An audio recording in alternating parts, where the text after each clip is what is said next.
What's up, guys? Phoenix here, and sorry for the lack of videos over the last 2 days, but that is because I went to a regional in Knoxville, Tennessee Saturday, and I just had a hell of a weekend. Oh, God.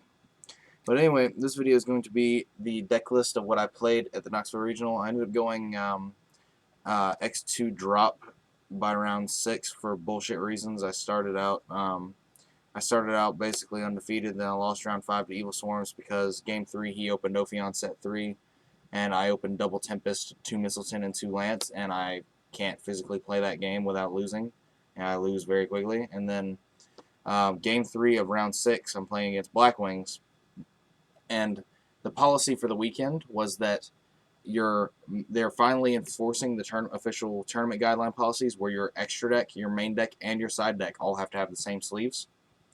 So, and I'd been double checking the entire day, but I was hurrying up. I was trying to hurry this round along because I wanted to go get food, and I didn't double check, and I had a Vajrayana left in my main deck when I presented to cut for game 3, and my opponent didn't catch it, but it was in my opening hand. And a judge saw it, and I just voluntarily was like, yeah. When they asked me about it, I didn't try to even play it off or anything. I was like, yeah, it's in my hand. It was accidentally shuffled into my deck, and they were like, game loss. I was like, ugh. Whoops. So that made me go X2, and it ultimately pissed me off enough to where I just went to, I was like, you know what, fuck it, I'm going to eat, and if I miss next round, I miss next round, and that's what happened.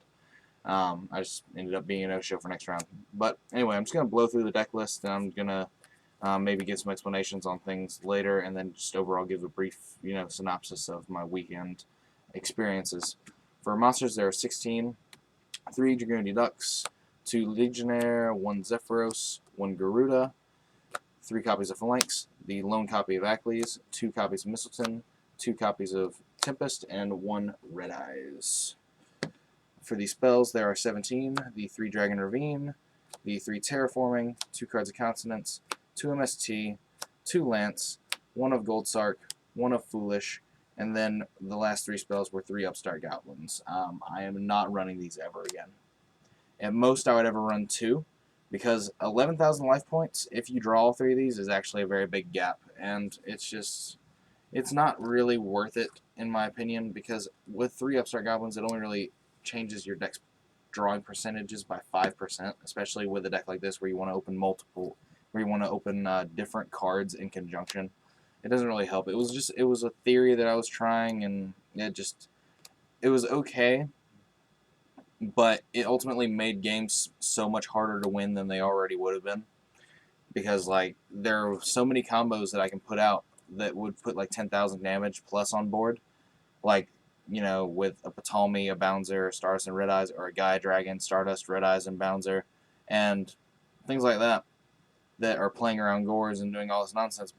Or there's Red Eyes, Red Eyes, Gaia, Gatorge, and Vajrayana, but they're all like 8,400. They're all in like the 8,400 range to like the 9,700, 9,600 range, or the 10,600 range. None of them can really breach the 11,000 gap. And if you open all 3 of these upstarts, then you're going to have a bad time trying to game your opponent quickly, which is usually what you need to do. But anyway, as for the traps, 7 of them, 2 copies of Vanity's Emptiness. This card is just incredibly unfair, and I don't know why we haven't been playing with it for the last 2 years. But this card just makes every game into a blowout game, like that you draw it. Like opening Ravine Phalanx Mistleton is already a very powerful hand, because you get a +1, you have a Stardust, you have a Ptolemy that's shuffling things back into your hand, or adding things back to your hand next turn, or clearing monsters, and you have a Red Eyes that's just a big body that's also just brings back any dragon, and then on top of that you're able to just flip Vanity's Emptiness on your opponent's turn. It's like, how do they win? They have to force your Stardust negate, and even then, by that point, Vanity's Emptiness has done a job, because it forced your opponent into a position that they didn't want to do. But anyway, 2 copies of Phoenix Chain, and then 1 of Compulse, Bottomless, and Warning. As for the extra deck, it has not really changed too terribly much. It's pretty standard. The one guy, Crimson Blader, Scrap Dragon, a Colossal Fighter. I'm not going to be running this anymore. I never made it the entire weekend. It just seems kind of like wasted space. Thought Ruler and 1 Stardust. The Colossal will be a 2nd Stardust because my Stardust did get banished once, and I wasn't able to make another one, and it lost me the game because of that. Ultimately, it's too much of a risk not running 2 Stardusts. 1 Gators, the 3 Vajrayanas, an Armades, Keeper of Boundaries. I was borrowing one from my friend and he needed it back, so I didn't really have it for the deck profile. Whatever. Card put in work all weekend, that's all I needed to say. And for Xyz, Gaia Dragon, Bouncer, Ptolemy, Atum, and Digestible Emerald. This is also coming out. There were only 3 different points that I could make a rank 4 over the course of the weekend. And at that point, if I made the emerald, something was done to it, or either wasted resources going into it that I couldn't get back, which I was, planning on getting back off the emerald, or it was like situations like I'm playing against Evil Swarms and I can make a rank 4. Where's my Zero Fin? Oh, fucking no. It was nonsense. It was just nonsense. I mean, it's not as important as I thought it was to just have a way to shuffle your cards back. I'll probably run a single copy of Pot of Duplicity when it comes out, but even then, that's just because you can get a +1 off of it. That's pretty much it.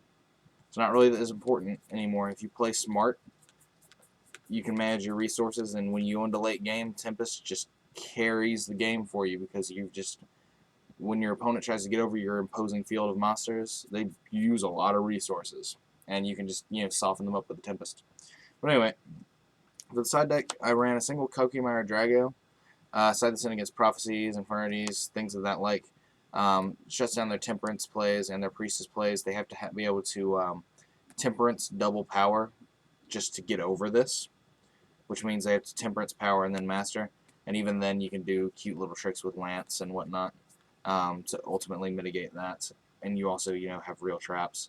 So overall, I just feel like it's in general, better card to Consecrated Light, which I've been seeing people side because you're able to search it off Tempest, you're able to revive it with Red Eyes, and it's a 1900 body, which just overall just screams asset. 1 Morphing Jar number 2. I love this card against Evil Swarms, against Dragunity Rulers. You can pretty much deck them out on spot. And against Spellbooks, they also mill just like a massive portion of their engine. It's just an overall good side deck card in general. 2 copies of Max C. The 1 Xyz Encore and the 3rd MST. I'm probably not going to be citing the 3rd MST anymore. I'll probably swap it for a 2nd Xyz Encore because there are many times when I wanted a second one. And with the 3rd MST, since I'm already making 2 MST2 Lance, I've already got enough back row mitigation with that, along with the Legionnaire Accolades plays. And any deck that I side the 3rd MST against, I keep the Lances in, or I want to side in Decrease. So it's just too much. Like, it ends up clogging everything and making everything just run weird, and I'd rather have the extra side deck slot for something extra. The 1-ofs for Soul Drain, Eradicator, and a single Light Imprisoning Mirror, just to mitigate the Bujin and Constellar matchups. Constellar is kind of a nightmare matchup, but it's manageable game 1, and then this just kind of shits on their life a little bit. You just kind of just YOLO into it. You can control everything else with all your other stuff, like, your Dragos and whatnot, because, I mean, they have to suicide Kaus into it to get rid of it before they can make Pleiades or anything, so works out. It works out fine. 2 copies of Shadow Imprisoning Mirror. I probably won't be siding these anymore either because every deck I side this against, I also side in Decree. I'd probably just rather have anything or like different cards. I don't know what they would be yet though. 2 copies of Gozen Match. These are going to become Imperial Iron Walls, effective immediately after this camera gets turned off. These won me plenty of games against Dragon Rulers, but I couldn't side it against Prophecy, and if they had been Imperial Iron Walls, I would have just outright won the game anyway. So it was really no benefit to Gozen Match. If anything, it was a little bit worse because I went into time against Dragon Rulers round 4, and we're both at 8,000 because Game 3 just started, and I had 2 Gozen matches, which means I would have had 2 Imperial Iron Walls, and I was able to make Stardust and have 2 Vajrayanas on the field because I knew I was going to be flipping the Gozen Match. He summons a Redox in defense mode, and then he goes to try and summon Blaster, and I flip Gozen, so the Blaster stays in the grave, and he'd already used all of his other elements that turn to set up the play, since we were in time, so he couldn't get any searches, and so all he was left with was that Redox in defense mode, and then on my turn I couldn't get over it, so I just, did things to just make sure that I don't die, if anything goes wrong. And I go to end phase, and he flips skill drain, so that puts him at 7,000. So that Redox is staying on the field, and we're in time. So that's what ended up winning me the entire match, was the fact that he skill drained so that he wouldn't die, but it ended up being something he couldn't capitalize on. Whereas if it had been like an Imperial Iron Wall that could have standby phase, I just would have won outright because he had no way to get over it. He had no way to get over the 1, not to mention 2. The last 2 side deck cards are Decrees, because Decree is good, and I don't like to face trap heavy decks without a way to deal with it. But anyway, story of the weekend. Friday, I go to work. I get off. I wake up at 8 a.m. and I go to work as usual. And I get off at 6:30. I go to my locals to pick up my to round up my friends and bring them back to my house. And I'm expecting to get back to my house and be like going to sleep by 9:30, 10 to 10 after writing out my deck list and doing all that shit. But no, I have to wait for them to do stuff at locals. And by the time we get out of there, it's like 9:30. I have to go clean out my car. That takes about 10-15 minutes, which I kind of forgot to factor in. And then we get back to my house, and we're waiting on one of my other friends to show up, and all my friends decide that now that we've gotten home, it's time that they want to decide to tell me that they're hungry. So I have to take them to go get food, and I want to eat as well, and then we end up getting back to my house at like 11:30. And I'm just like, shit. So I finally am able to write out my deck list and get everything situated, and I go to sleep, try to go to sleep at around 12:30 to 1. And so I'm like, cool, I'll get like 3 hours of sleep. That'll be enough to make sure the drive is safe up there. But apparently the AC is just off in my house, because I wake up every like 10 minutes sweating, and it's just I couldn't get any sleep. So 4 a.m. wake up and go to drive to Tennessee. We get there, and we get in, get registered, get everything set up, and just wait for the tournament to start. Tournament does not start until 11:30, when it's supposed to start at 10.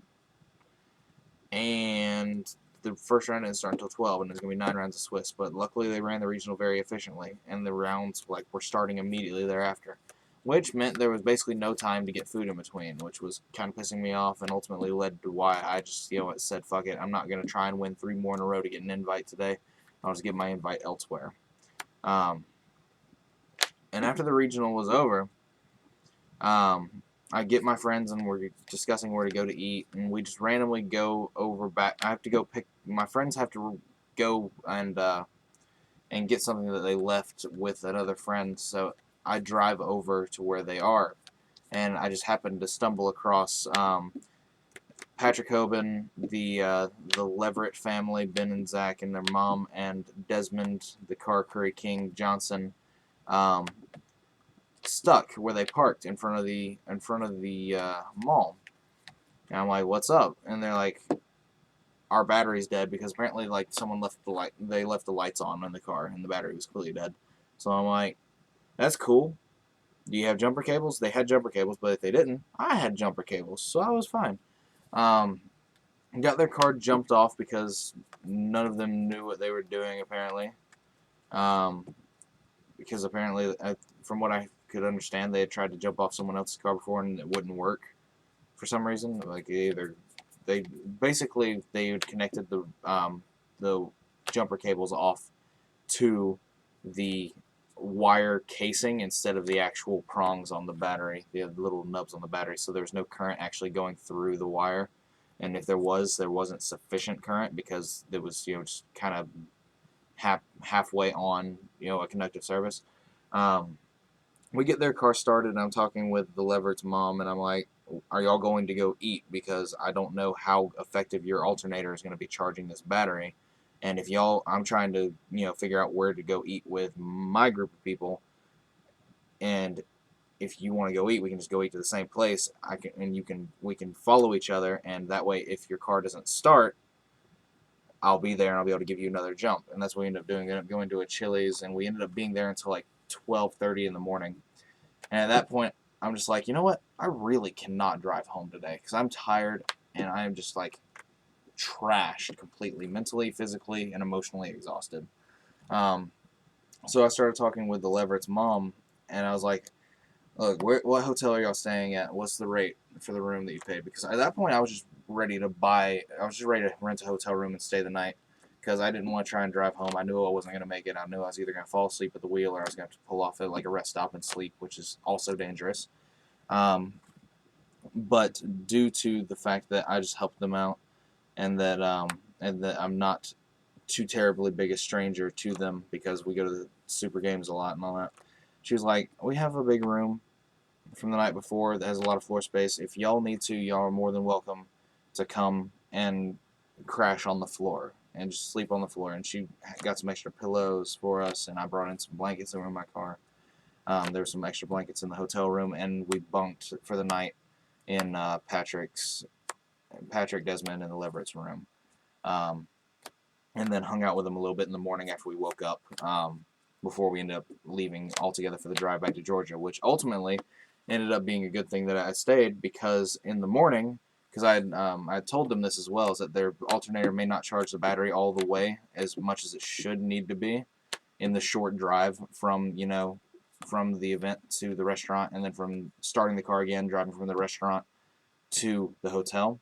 And it's also starting to get colder outside, and cold weather starts sapping battery life, so they might not have a battery charge in the morning. Turns out their battery was dead in the morning, so I had to give them another jump. So it ended up being a good thing that they let me stay with them, because otherwise they would have been stuck there for a little bit longer than they needed to be. Oh well, I love hanging out with people that are, you know, able to. I love helping out people, and if they help me back, then that's fine. But anyway, ended up getting back into Georgia around 4 p.m., which is why there's been no videos over the last 2 days. I just didn't have time to get any filmed to stage before today. As far as the week 3 Dragunity Ruler Marathon, I'm going to be doing the last 3 days of that, but I'm going to be staggering them out throughout the week. So when I get to day 7, that'll be the last day, but it's not going to be like daily. It's going to be like once every like 2 or 3 days, while I try to figure out some new videos to make and different videos to make with more Vylon stuff, and, you know, do some research into other things, maybe do some card reviews and whatnot. Just do a variety of videos. And then starting next week, I will